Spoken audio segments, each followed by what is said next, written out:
everyone, I'm Carly, and I think most books are underrated because I like most books.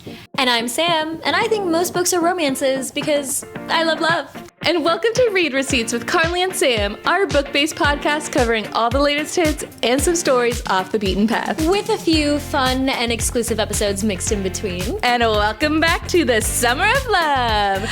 Ooh! All summer long, we will be releasing romance-related episodes, and we are continuing that today by talking about the underrated, the underappreciated, and the underrepresented when it comes to our books about love. Carly and I have each picked out a book, a trope, and a character from the romance genre that we think deserves a little more love from our book community. And because we'll be diving deep into these books, these tropes, these characters, that means that there will in fact be spoilers ahead. You've been warned. I am really excited because easily, I don't really know how this has happened, but easily, the genre that I consume the most is romance. There's so much I love about the romance genre. So I love talking about it and hearing people's thoughts about, all the tropes that we have, all the different types of characters that we could have. So I feel like I could talk about this for a while, but yes, we've reduced ourselves to a top pick for each of our 3 categories, but I also love love, but honestly, the Summer of Love couldn't come at a better time for me because I feel like I haven't consumed nearly enough romances in the past, couple of years even. This was actually kind of a hard topic for me to find content for, picking a book, picking a trope, picking a character. It took me a while to really decide on what I felt like was the most underrated of the romance genre. Yeah, well, hopefully next year, when the Summer of Love comes back again. Oh, of course. Maybe we'll be able to update this list for us and have some new content, new stories to talk about. Oh my gosh, yes, because for sure. we're accomplishing so much this summer. Yes, 100%. Only uphill from here.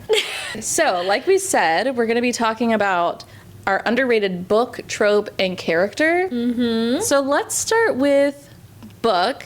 I can go first. I had a really hard time picking underrated book because there's so many, especially when you read as many romances as you do. Yes, I truly sometimes I'm just kind of scrolling through Libby and what's available now for me to listen to, as long as it's a romance, because that's the thing. The reason why I consume so much romance is because I listen to a lot of audiobooks during work, and so romance is kind of the easiest one for me to follow along. It is lighthearted, Yeah, because anything like fantasy or even mystery sometimes get a little too complicated. You've got to pay attention to that, but I feel like a romance is easy to have in the background. Yes, you kind of get the vibe. It's like a sitcom. Yes, exactly.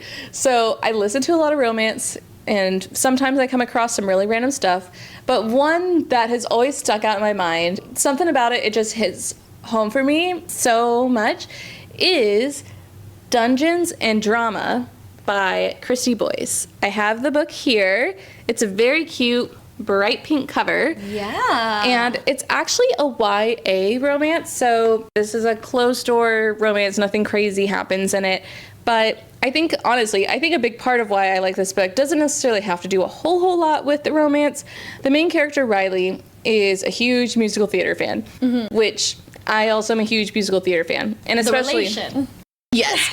Truly, if I read this book when I was in high school, I would have been so obsessed with it. This girl represents me so hard.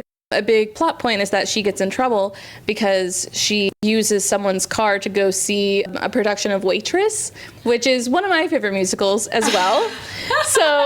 And obviously it didn't exist for me when I was in high school, but it's if only I had known. Right. So I feel like I relate to the main character so much, but also on top of that, in high school, I was also very nerdy, especially I would hang out a lot with my sister's friends who were also very nerdy, and we would play a lot of Dungeons and Dragons type games.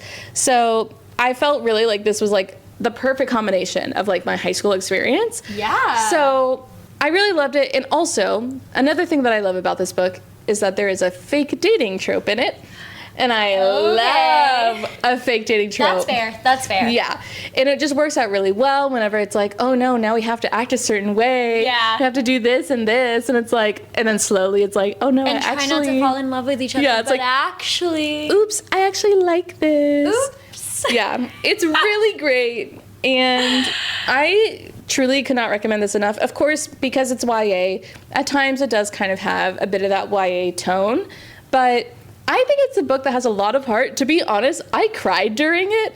So, like, in my opinion, it gets really emotional. It's really sweet. I also think that the male main character is a really sweet and kind boy. Yeah, there's just a lot to it, and it's really short. I believe, yes, it's under 300 pages. Okay. So, super easy read.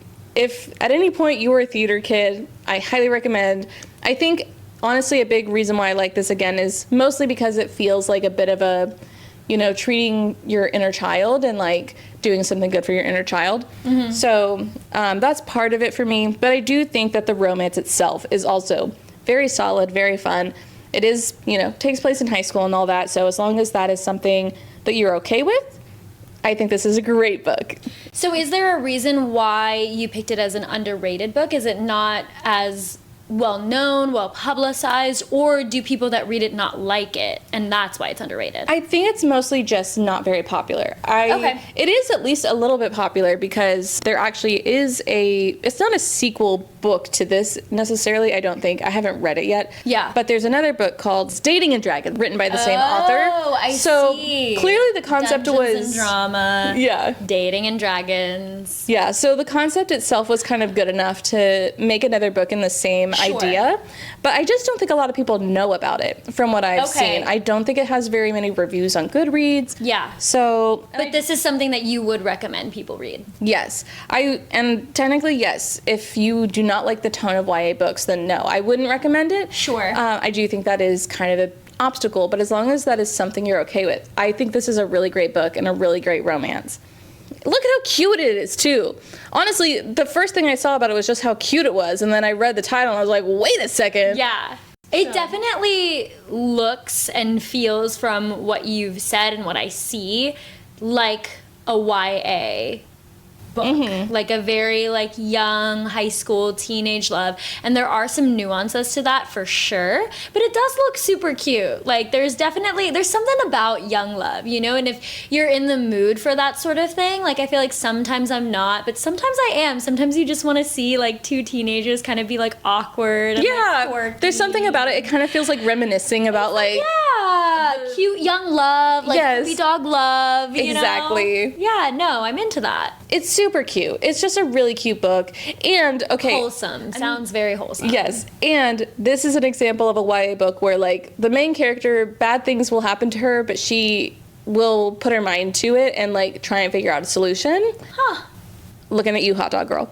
And I like Not that the callback. Yeah. I recommend it as long as you think that you would like it. And yeah, this is why I think it's an underrated book, because I don't think a lot of people will give it a shot since it's YA, which is fair, but I think otherwise it is a really great time. Okay, so my underrated book, like I mentioned earlier, I had a little bit of a struggle trying to narrow down and really pick a book that I felt like was underrated, as I did with the trope and the character as well. And my underrated book, I feel like, is similar to your underrated book in that it might be for a younger audience. Okay. So my underrated book is called The Ugly Princess and the Wise Fool by Margaret Gray and Randy Cecil. And I would show you all a copy of it because I do have a copy, but I'm kind of in between moves right now, so all my stuff is like in boxes. So unfortunately I don't have a copy to show you, but it does also give off the same kind of like young audience vibes. Okay. Honestly, even younger than YA, because I read mine in elementary school. Oh. Well, you certainly could say that could be underrated. For sure. Who's reading that book? Yeah. I first read this book in elementary school, and I kind of picked it. It's the kind of book that I always say is like my favorite book, because it's really the book that like got me into reading when I was that young. I loved it. And it is for a younger audience, so reading it now as an adult would probably be a little different than reading it as a child, but I do think the story itself still holds up. So, as the title says, there is an ugly princess and there is a wise fool. And because this is the summer of love and these are all underrated romance books, they fall in love. Spoiler! Thank God. I would say it's like a friends to lovers Okay. book, which honestly is a little interesting for me because I am not a huge friends to lovers fan. Mm-hmm. And to be fair, they didn't start out as friends. They do meet in the beginning of the book, and she is trying to find someone to marry. So he essentially gives her tips and like helps her out and is a friend to her in a pretty superficial kind of kingdom that she lives in, because she is known as being uglier than everybody else, hence the title The Ugly Princess. Also in this kingdom, it's very, beauty is of the highest standard, and brains aren't really heralded as being important. So for the wise fool, there's kind of that contradiction of his name being a wise fool, because he is just there for like shits and giggles to like do the job of like a court jester, but to not be smart enough to make any of the higher ups feel like, oh, that's strange because we don't value wisdom in this kingdom. Mm-hmm. It's also important because the princess is pretty smart herself, and that's kind of a big reason why her and the fool kind of start up this like unlikely friendship.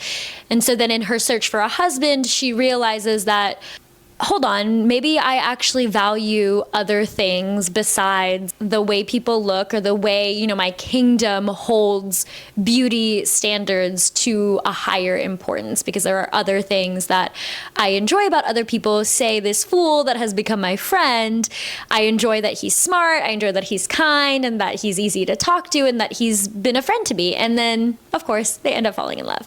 It's super cute, very like wholesome story, kind of like your book, just like, I don't know, it's sweet. Yeah. It's really sweet. That sounds really cute. Yeah. I love that there was a romance that was kind of intended for a younger audience, because I do think that is a genre that, I don't know exactly why. I mean, I guess it kind of makes sense that we don't necessarily want kids to always be thinking about love. We have like Disney movies and things like that portray it enough. Right. But I don't know, I do think it's kind of good, especially in that tone, to like look at other people when it comes to romantic interest and to think about things beyond physical features. Yeah. So I think that's still like a nice and important lesson, but also really cute and sweet the way that it comes together. It was very, and very different from like the kind of books that obviously we talk about on the pod and the kind of romances that we talk about on the pod. There's not, like, it's not an adult romance, you know, there's nothing like overtly sexual or explicit about it. It really is like a wholesome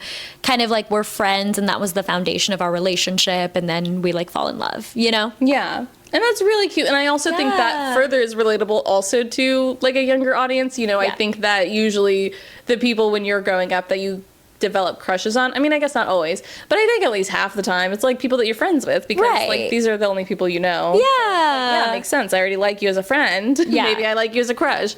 So that's really cute. I really like that. It was, I loved it. And it was the kind of book where I kind of just like picked it up when I was younger. My babysitter at the time actually gave me that book because she thought I stayed inside too much and played too many video games and didn't ever see the sun or read words, which, to be fair, she might have been onto something. So there was a point where she was like, let's get out of the house more, let's read more books. And through all of that, she kind of gave me this book as like a starter book, and I loved it. So it also means a lot to me, like sentimental wise, because obviously now I'm such a big reader, and that was really one of the first books that I was like, oh, actually this is really sweet and wholesome and cute, and I really love immersing myself in kind of like a different universe, because there was also that fantasy element of it where, you know, she's a princess and there's kings and queens and court jesters and things that are different from the reality that we're living in now. So there were a lot of elements to it, aside from it being my underrated romance pick, that makes it also just one of my favorite books. Do you remember how old you were around when you read it? Oh my gosh, I had to have been like maybe like 10. Okay, I was kind of curious exactly, like if it was meant for like really young children or like, maybe like 4th, 5th grade. Yeah. It's a novel. Like it is like a chapter book, I guess. Not like a novel. I think when you're that age, they call them chapter books because there are like different sections or chapters. But I don't know that you would really call it a novel because it's not like, like we could read it in a day at this point, like in our adulthood. But for like a 10-year-old, it feels like a novel or a chapter book. Interesting. So, yeah, well, I really like that idea. I think that's really cute, especially having it connected to your childhood. I think it's also informative of sort of the things that you end up liking as an adult. Yeah. So I think that's really cool. I mean, it definitely is, because I do enjoy a romance book. Even though I haven't read one in a while, I do love a romance, and like a cute romance where it's like based off of, you know, like their personalities and things like that. And I also like a fantasy, and there was like the overlay of the whole story was in this like fantasy kingdom. Not in the way that we talk about with like fairies or dragons, but still very like princess, prince. Like your basics, your go-tos. Yes, exactly. So I think you're right. I think it does tell a lot about like the kind of reader I am now too. Okay. But that book I would recommend to maybe your children. If like you, I don't know, if you're really like feeling the vibe maybe and you just want to see what your that's nieces, like. Yeah. Little sisters, like kids that. you're babysitting. That's how I got into it. That's how it all started. Okay, aside from underrated books, we also have underrated tropes. And I think this section of the pod might be the most controversial. Yeah, I agree, because I think that people have a lot of opinions about tropes. And honestly, it can kind of go either way. I think that there are some that truly are split and divided, that a lot of people really like it and a lot of people don't. Yeah. There are some that I think are a bit more like crowd favorites. Like I think Enemies to Lovers, for instance, is a pretty big crowd favorite. Sure. But there are definitely some. I think we've had this conversation of the ones that we have picked. I don't know. I do think that they are contentious, and there's maybe good reason why some people don't like it. Yes. No, I agree. They're wrong, but I agree. But when it hits, you know? Okay, yeah. Carly, tell us what your underrated trope is. My underrated trope is an age gap romance, which... very contentious. Very contentious. Like, in real life, would I ever really support this? Probably not, to be honest. Wow. You know, unless it's like the people are like significantly older. And it's like, okay, if you're 40 and the other person's 50, you know, at what point does that really matter? Yeah. But, you know, when it's like 20 to a 30-year-old, it's like, girl, even no matter which one you are, girl. Yeah. But... here's the thing.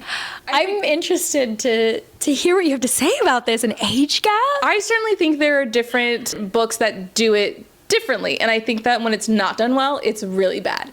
For instance, The Fine Print by Lauren Asher. There's a lot of things wrong with that book, but I do think, to be honest, that is not an underrated romance, that is an overrated romance, in my opinion. Okay. But that book, it's about a billionaire, so that's already an issue in itself. The guy is a billionaire, and to be honest, he acts like a billionaire. He acts like a jerk. Sure. And there's also, though, an age gap romance. I don't really remember exactly what the age gap itself is, but I just remember the girl being significantly younger, and she also works at the same place as this guy. So there's a lot of things going on that, in my opinion, kind of violate the terms of consent. But I don't think that the age gap helps it, because obviously that just comes off predatory.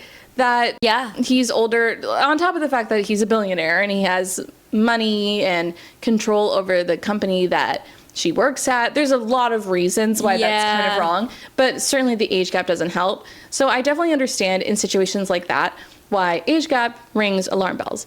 Yeah. But I think when it's done well, gosh, it can be really good. Oh gosh. So an example that I have where I think it's done really well, and I have the physical book here, is Funny Feelings by Tara DeWitt, which is funny because we're about to read a Tara DeWitt book on the pod. We are. This was the first Tara DeWitt book that I read, and it's about two comedians. It's very interesting because, so it is a situation where the guy is older, but the young girl is a young comedian. She kind of meets this older comedian who no longer, I don't really remember exactly what he was doing when they first met, but at least in the future, he no longer really practices comedy, but he kind of becomes her manager. So again, kind of a little, I guess, softy there. How are they co-employees? Is he her boss? Is she his boss? Yeah. I don't know. I don't know what that relationship is supposed to look like. Yeah. But It's really sweet because, so this guy is older. He is actually a widower and he has a child, and that child is deaf. And the first time they meet each other, you know, I think his daughter's there and she knows sign language. So she manages to be able to communicate with his daughter. And that is a huge foundation for kind of why they end up coming together in even just a professional sense. This book has so much going on with it as far as kind of why I think it works well. Another reason that I think it's fun is that it actually does a lot of time hopping. You see the relationship from the future and like the past. There's like, you kind of jump around a bit. It is an age gap, and there is a bit kind of because of the age gap and because he used to be a comedian and he has that experience. He's kind of sometimes advising, things like that. Yeah. So that's kind of where maybe the age gap plays a bit more of a role in like the romance. Sure. But it is a really great romance. It almost feels like the whole time it's like they clearly like each other, but they also, like, there's so many reasons why they know that they shouldn't get together. Sure. Between the age difference and between the professional relationship and the fact too that because she then develops a good relationship with his daughter, he's like, I don't want to touch it because I don't want to fuck that up and then fuck up her relationship with this woman that is kind of like already a mother figure at this point. There's so much to it, but like it's just one of those things where it's like they're so perfect for each other that they have to fall in love. Yeah. It sounds like there's a lot going on here. Like, I know that we're talking about our underrated tropes and that your underrated trope is age gap, but there's also a lot, I think, on the surface to not like about this book. Like, I feel like even time hops people don't really like, you know? Yeah. Like, when there's a lot going on, a lot of moving pieces, especially in a romance, people don't really like that. So it's interesting to, like, hear you talk about it and hear you talk about, like, why this is a good romance and how all of those pieces work together to make it a good romance when those are the pieces that individually people don't like about romances. Yeah, honestly. Tara DeWitt just does a really good job. I will admit, one thing that I think I have learned about Tara DeWitt is that technically they're comedians, they should be funny. I don't actually think that they're very funny. But you know, as long that is something that minor consolation point, I guess. Yeah, it's like that detracts, I think, a little bit from like, aren't they supposed to be funny? Yeah. But I do think that there's still so much else about this romance that is just so good. Yeah. And I really think that if you think on the surface you don't like age gap romances, but you're intrigued, this is a good book to try it out. Give it a start. Yeah. I am not a big age gap person myself. I don't mind a time hop or a lot of moving parts. And honestly, even if the romance isn't the forefront of a romance, that's fine with me as well, as long as it's a good story. We kind of touched on that in our last book club episode with how we felt about our last book club book. Mm-hmm. So I don't think there would be other detractions. So maybe I'll give it a try because I am not an age gap person. So I don't know. Yeah. We'll see. We'll see. I also kind of wanted to shout out because I'm a huge Ali Hazelwood fan. Those are probably some of my favorite romances. Mm-hmm. And she just released a romance that includes an age gap. Oh. Really exciting. If you've read Not in Love, you might be familiar with the characters. This is kind of a, you know, same universe continuation of the Not in Love universe where the main male character in that book had a younger sister, and they were kind of setting up that the younger sister and one of his friends had had some chemistry. Okay, but that, I see that is an age gap, but that is also a brother's best friend. Yes. I love a brother's best friend. Is this from personal experience? But it's a great idea. I love a brother's best friend. Yeah. I agree. I think, honestly, there are some books that I've read where it's like, it's a brother's best friend, but it just doesn't feel like that important of a piece of it, sort of, especially when you're older. But I kind of feel like, in a way, the age gap helps because this girl, she's not, like, super young. She's, like, a college student, I think. I feel like she's maybe 23-ish in Not in Love. But I think the age gap kind of gives a little bit more of a sort of that familiarity of what it was like when you're growing up, and like if you have an older sibling and it's like, oh my gosh, I'm obsessed. I kind of like their friends. Yeah. Because I do think, you know, when they're older, it's like they seem cooler because they're older and things like that. So yeah, I'm really excited. It's called Problematic Summer Romance. And Ooh, so a perfect time for you all to be reading it. yes, exactly. Honestly, In the summer of love. if Allie Hazelwood just started marketing this book sooner, easily this would have been on the docket. But unfortunately, we didn't know. We've already planned our stuff, so it is what it is. We forgive her. But I don't know. We might still get to it. We'll see. we'll see. Maybe, I don't know. It fits the bill. So yeah, just have to say. Yeah, another one. I don't actually know how the book turns out, so I can't actually say if it's good or not, but another age gap that... So really, you all should read it. Let us know what you think. Let us know if you want us to cover it on the pod. Yes, I like that plan. Okay, so what's your underrated trope? Okay, my underrated trope, which similar to age gap, but honestly maybe not as contentious, still pretty contentious, is the second chance love. I think it might, like, if it is contentious, it's for very different reasons. I think it is for very different reasons. I think for the most part, people don't like a second chance love because typically it has to do with like a miscommunication trope or a somebody was toxic trope or this belief that, you know, people don't change and people need to change for a second chance love to happen idea, you know, which I completely understand. I understand why people have the hesitance, I guess, towards second chance love. But I love the opportunity for a character to redeem themselves. And I also love the opportunity for a character or characters to have tension and like the slow burn and the desire that is still clearly there when you have a second chance romance. Yeah, I think there's kind of something to be said about the fact that these characters will have history with each other. Yes. So it's like, it's kind of similar in a way to like a friends to lovers in the sense that Yes. they know so much about each other already. And that's sort of something that can come into play that it's like, well, I already know that you like chocolate or something. Yes. But even more than that, it's angst because there is the like, we already know each other on a pretty intimate level, but also we broke up and it's usually there's like a fight or like some big blow up that was the cause of the breakup. So there's also that like anger and frustration that's still there, which like It's almost like the best of both worlds of a friends to lovers and an enemies to lovers. Exactly. I think really that's why I like it so much. And I feel like if people saw it that way, like if you really took the time to consider that it really is the best of both worlds between a friends to lovers and an enemies to lovers, you would like it too. Yeah. But one of my favorite second chance love, second chance romance trope books is an Emily Henry book, and it's Happy Place by Emily Henry.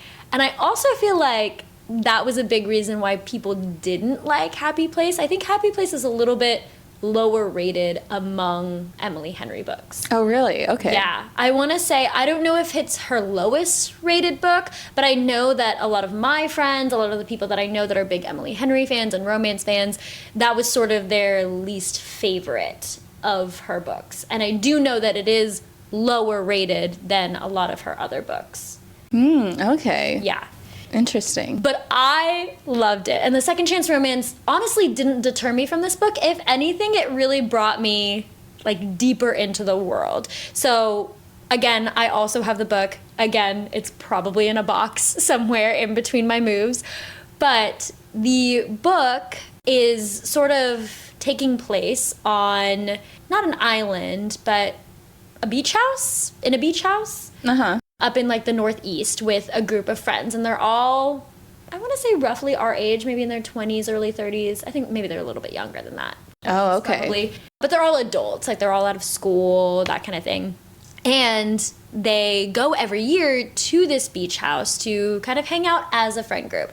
Now, the issue comes when two of the characters, our main characters, our love interests, are two people that have just broken up but didn't tell their friend group that they broke up. So there's also a little bit of fake dating here. Oh, Yeah. interesting. They didn't tell their friend group that they broke up, so they are trying to decide whether or not to tell their friend group and also trying to decide how to tell their friend group. And if they don't, how not to tell their friend group. How to kind of just navigate this presence that they're still together when they both clearly broke up and are still kind of torn up about their breakup. I think it's a pretty recent breakup in terms of when the book kind of starts. So there's still, you know, there's lingering feelings like we were talking about, that kind of like longing and desire and tension and angst, because there are definitely scenes where they confront like, why did we break up? What was the reason behind all of this? And kind of their feelings towards it if they still think it was the best move. So, I mean, great read. I understand, again, because of the second chance romance and because a lot of it was due to miscommunication. A lot of the reasons why they broke up were due to miscommunication or were due to one party kind of assuming the feelings of the other party. One person kind of, I guess, thinking that they were doing the right thing without really communicating why they were doing it, which is, I understand, in the real world, a big problem in relationships. You have to communicate. Yeah. So that was a big reason why they broke up, and I do understand that that's probably a big reason why people didn't like it, and giving somebody the second chance to redeem themselves after doing something like that is, you know, not something that everybody would want to do or think seems important to do. But in this book, I think it kind of works because our main character still has some questions about the breakup, still wants some answers about the breakup. And so I think it's important for her to be able to like ask these questions, get these answers, and kind of get the other main character to kind of admit faults and take the time to actually communicate this time why the breakup needed to happen, why these fights happened, why everything happened that led them to where they are. And then again, you have like the background of the friends and like all of that, you know, it's always awkward when a friend group kind of is involved in a relationship. Yeah. Okay, who gets who in the divorce? Right, yes, that exactly, sort of thing. Exactly. How do we handle the divorce? And it's just, yeah, like seeing them navigate that, really interesting. But I loved it. Loved it. And there are definitely boundaries. I mean, that's not always the case. Right, like if people need to break up. If a relationship needs to end, then it needs to end. Yes, but certainly. There's nothing wrong with giving it another chance if you both still want to, and there's still something there that's worth resolving. Right, exactly. Yeah, and we get a lot of that with second chance romance. So give second chance romance another try. Give it another try. Second chance for second chance. So next we have our underrated character, which was kind of hard because, you know, after enough times reading romances, they kind of all blend together. It's hard to exactly remember That's fair. specific characters and their personalities. Yeah, that's fair. But we persevered. And we picked out underrated characters. We each picked out a character. Character that I chose is from actually a short story romance called The Mistletoe Motive by Chloe Leese, I think is how you say her name. Sounds like a holiday book. It is. And my character choice is Jonathan from the book. Okay. So I really think that if you're a bookish type person, especially, you know, I feel like there's a lot of romances in particular where a bookshop is somehow incorporated into it. Of course. Because it's like, obviously we like books, we're here, let's Right. throw a bookshop into the mix. Yeah. And so all of the events take place in a bookshop. It's about two people who both work at the same bookshop. Okay. And they're kind of enemies because they're both managers. And the main character, the female main character, is actually autistic.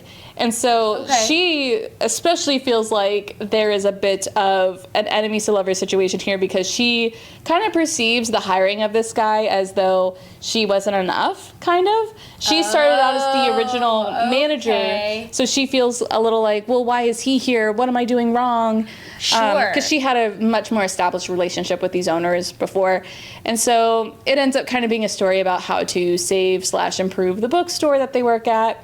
Okay. And there's a lot of stuff that comes from it. And then there's also, I don't know what you would call this trope, but it's the situation where online it turns out they're actually friends and they don't know it. They like are part of the same maybe like Reddit. They're like Facebook friends? It's like a Reddit group or something. Like anonymously. Oh. It turns out they're I friends. see. And they don't realize it.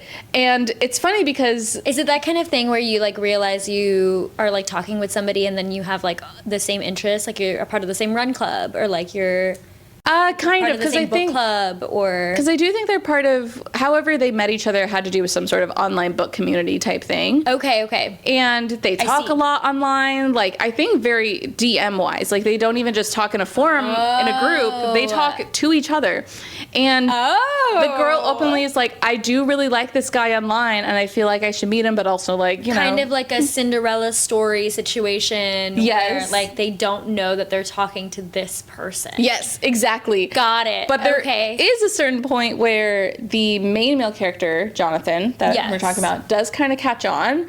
Like, they somehow talk online about Jane Austen. I remember specifically. She really loves Jane Austen. And so it ends up eventually coming up in a conversation in person between the two of them. And she says the exact same thing that she said online to him. And he was kind of like... And he's like, wait a second. He's like... But he doesn't say anything in the moment.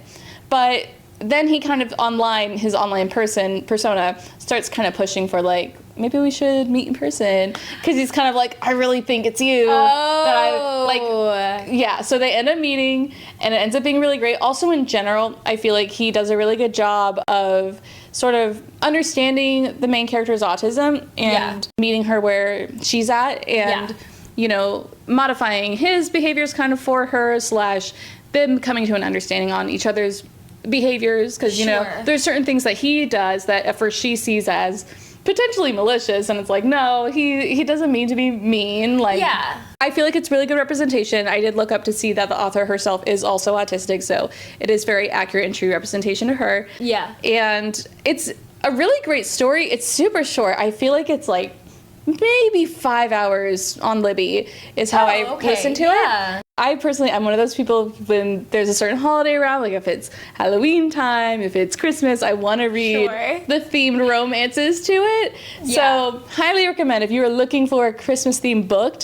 This is Winter of Love. Winter of Love. Gotta stay warm somehow. Winter of Love? Don't even get me started, because I have some other Christmas-themed romances. Oh, gosh. Carly's ready. I'm ready. Yeah, that's my character. I think Is there a reason specifically that he's underrated? Well, I don't think that this book is very popular. I don't think a lot of people... Oh, I see. Okay. Because I don't think a whole lot of people usually... I could be wrong. I don't think a lot of people will read short stories. I feel like people usually want to be locked in for a full-on novel. Yeah. And so I think that is one reason why it's not super popular. I also just in general, like, I kind of looked up to see, you know, how many reviews are out there, and I don't think it has a ton. I think he also is a really great book boyfriend. Yeah. So on top of the fact that the book itself is underrated, I think also because of the nature of the book being a short story, he's probably not like a main male character that normally comes to mind when people are picking out like their favorite book boyfriends. Sure, yeah. So that's fair. Yeah. All right. If you like the like more sensitive guy, but he does come off grumpy a little bit, especially to the main character, and obviously we're reading through her lens. I feel like he represents the kind of more sensitive guy. Yeah. So. Okay. I like that. Yeah. Winter of Love. Coming to you. Maybe. My underrated character is Owen from Just Listen by Sarah Dessen. Oh. Similarly, I feel like this book isn't super popular, especially currently because it came out in like 2004. Oh. It's old. So very like early 2000s, although at the time I think it was pretty popular. I think Sarah Dessen herself was pretty popular at the time. I don't know if she's really done anything since then, but I feel like in terms of young adult romance, she was a pretty big author on the scene, at least a pretty big one that I read a lot from, and that I know that like friends of mine that were readers at the time also read a lot from. Okay. So there is that aspect of the fact that I think the book itself, especially in this day and age, is underrated, but I also think Owen himself is an underrated character. So Just Listen, I feel like when I kind of tell you what this book is about, it's going to just like scream early 2000s. I can't wait. It's just going to be like, this is an early 2000s book. Uh-huh. So our main female character is a former model. Yep. The skinny culture is back. Uh-huh. You know it. She's a skinny legend. Okay. She's a skinny legend, baby. All right. I'm listening. So she is a former model, and so are like all of her sisters. She's the youngest of 3 sisters, and I want to say both of her 2 elder sisters were also models, and she is still doing it, not because she wants to, but because it's something that her mom really wants to hold on to. Oh. So there is that kind of relationship as well, as to whether or not is her mom doing this because it's her mom's dream, like that's not my dream, mom, that's your dream, or if it's also in addition to that, possibly because she's the youngest and her mom did it for her elder sisters and like wants to continue, you know, managing her career in the modeling world. Whatever it may be, there's also like that little complicated relationship. So our main character, she's got a lot going on, and that's just at home. She's also pretty ostracized from friends and just like peers at her school because there was a little bit of a scandal with her best friend's boyfriend. And trigger warning for anyone, it involved essentially like abuse with her best friend's boyfriend. And in high school, the rumor mill kind of goes around, so she is kind of cut off from her closest friends and the rest of her peers because essentially nobody really believes her that anything happened. Aww. So we start the book off with this character that has kind of gone through a lot, and then enters Owen, who is also kind of ostracized from his friends and his peers, but by choice? Question mark? Uh-huh. He is kind of a loner kid. He's got some like kind of anger management issues. He's tall, brooding, you know.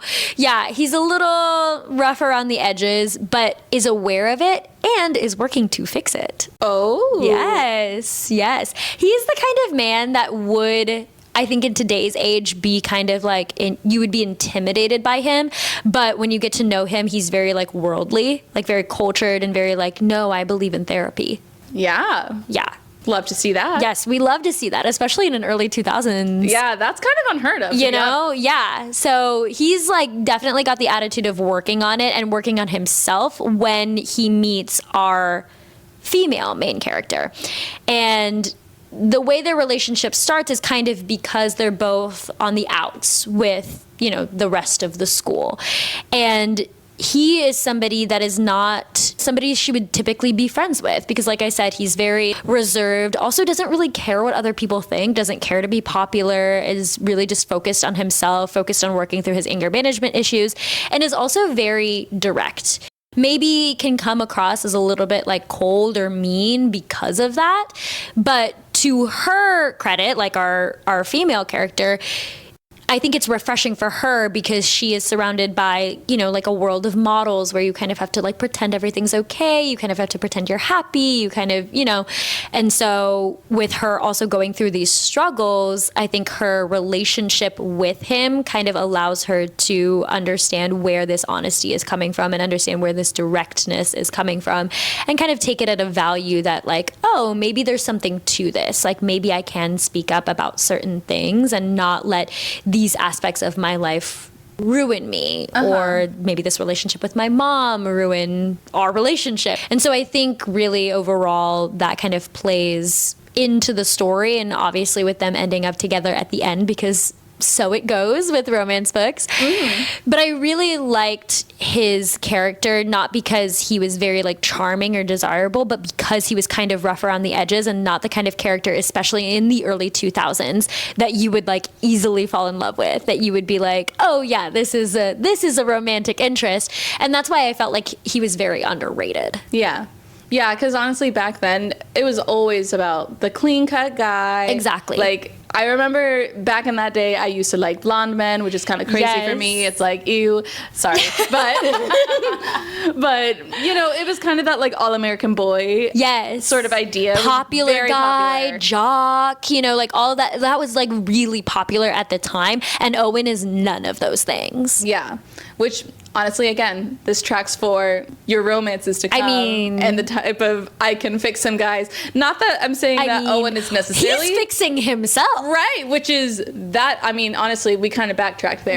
Which, I mean. We need to get back to an I can fix himself there. Yes, that's what we really need. More of that. Yeah, agreed. So I like that. I think that's really impressive for, in early 2000s for all of those things to exist. I'm actually really excited that we got the opportunity to talk about like underrated books and underrated tropes and underrated characters, because I feel like with the romance genre, there's kind of like a pattern or a formula with these books. And with that being said, there's also set books, set authors that people kind of gravitate towards. That isn't necessarily a bad thing, because these authors put out very good content that expands on the genre a little bit, so it doesn't feel like you're reading the same book over and over again. But I do think it's nice to think about like what is underrated in the genre and how far off you can branch, and like what other tropes are out there that you should explore, what other characters can be written aside from your typical, you know, boy character to girl character. Like there's more out there than just like the stereotypical of what you would expect to experience in a romance. And honestly, going through it has made me even more excited to jump further into our summer of love. Yeah, same. I agree. I think that there's so many other really good romance books out there that don't always get, you know, the highlight that they deserve. For sure. And to be honest, as a queer woman, I did really want to incorporate a book that featured queer characters or queer authors, something along those lines. And I really struggled with choosing. So like, trust me, I have so many other underrated books that feature queer authors or queer characters. But, you know, for the purpose of this episode, it didn't end up coming up. We did only do a handful. I mean, one of each, you know, so there's still so much more out there. Yeah. With that being said, our next book club episode is straight, but way to trick the audience there. Sorry, but it does feature a trope that we talked about today. Second chance romance, which you should also give a try. All of these things deserve their time in the spotlight. Yes. And the book that we are reading is Left of Forever by Tara DeWitt. Yes. Give Left of Forever a chance. Give us a chance to cover this book on the next podcast episode, which comes out Tuesday, July 29th. So keep an eye out for that episode. And also, if you're ever curious on what our full updated schedule for the podcast looks like, you can always find that on our social media accounts. Thanks for listening to the latest off-the-shelf episode of our hit podcast, Read Receipts with Carly and Sam. All of the content that you hear in the podcast is curated, recorded, and edited by us truly, with special thanks to the authors of the books that we cover and Pixabay for the music that we play. Make sure to subscribe to the podcast wherever you like to listen, and for more of our content in between shows, you can follow us on Facebook, Instagram, and TikTok at the Read Receipts Pod. We do love it when you guys follow along with us, so please consider checking us out on there. Until our next read, bye!